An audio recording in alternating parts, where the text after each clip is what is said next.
জুলাই অভ্যুত্থানের পর বিএনপির ওপর মানুষের সবচেয়ে বড় অভিযোগ, স্বৈরাচার আওয়ামী লীগের নেতা কর্মীদের পুনর্বাসন করছে দলটি।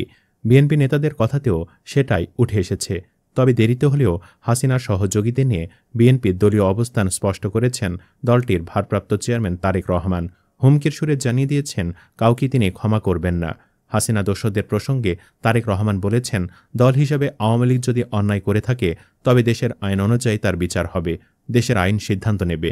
তিনি বলেন, অন্যায়কারীর বিচার হতেই হবে, তো সেটি ব্যক্তি হোক, সেটি দলই হোক।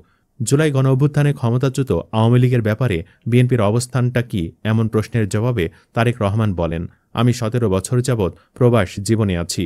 1-11 তথাকথিত 1-11 সরকারের সময় যে শারীরিক নির্যাতন আমার উপরে হয়েছিল, তারপরে চিকিৎসার জন্য আমি এই দেশে আসি। আমি যখন এখানে আসি, আমার ভাইকে আমি রেখে এসেছিলাম, ছোট ভাইকে। আমি যখন এই দেশে আসি, আমার সুস্থ মাকে আমি রেখে এসেছিলাম। একটি ঘর রেখে এসেছিলাম, যেই ঘরে আমি এবং আমার ছোট ভাই বড় হয়েছি, যেই ঘরে আমার বাবার স্মৃতি ছিল, যেই ঘরে আমাদের 2 ভাইয়ের সন্তানরা জন্মগ্রহণ করেছিল, যেই ঘরে আমার মায়ের বহু স্মৃতি ছিল।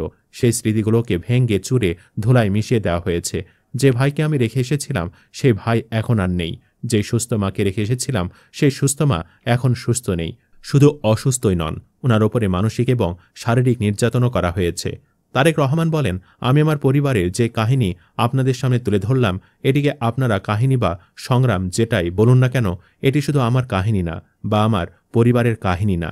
এরকম কাহিনী বাংলাদেশের শত না, হাজার হাজার পরিবারের। যে পরিবারের বাবা, যে পরিবারের ভাই, যে পরিবারের স্বামী, তার ঘরবাড়ি ধ্বংস করে দেওয়া হয়েছে। হ্যান্ডকাপ পরা অবস্থায় হাসপাতালের বারান্দায় মারা গিয়েছে, তা না হলে হ্যান্ডকাপ পরা অবস্থায় জেলের ভিতরে মারা গিয়েছে। সহায় সম্পত্তি ধ্বংস করে দেওয়া হয়েছে। এই সকল অন্যায়, এই সকল হত্যা, এই সকল নির্যাতনের জন্য যারা দায়ী, যারা এসবের হুকুম দিয়েছে, তাদের প্রত্যেকের বিচার হতে হবে। এটি প্রতিশোধের কোনো বিষয় নয়, এটি ন্যায়ের কথা, এটি আইনের কথা। অন্যায় হলে তার বিচার হতে হয়। কার সম্পর্কে কি মনোভাব সেটি গুরুত্বপূর্ণ নয়। চোখের সামনে নিজের পরিবারের সাথে হওয়া অন্যায়ের চাক্ষুষ সাক্ষী তারেক রহমান নিজেই। তার কথাতে একেবারে স্পষ্ট যে ইউনূস পিরিয়ড আওয়ামী লীগ নেতাকর্মীদের জন্য স্বস্তির সময় বলা যায়, কিন্তু বিএনপি যদি ক্ষমতায় আসে, সেটা হবে তাদের জন্য জাহান্নামের মতো আযাবের দিন। দৌড়ের উপর থাকতে হবে প্রতিটি লিগারকে। আওয়ামী লীগ প্রশ্নে বিএনপির ওপর মানুষের এতদিনের যে শঙ্কা, সেটা কি এক সাক্ষাৎকারেই উড়িয়ে দিলেন তারেক রহমান? কমেন্ট বক্সে জানিয়ে দিন মন্তব্য। ধন্যবাদ।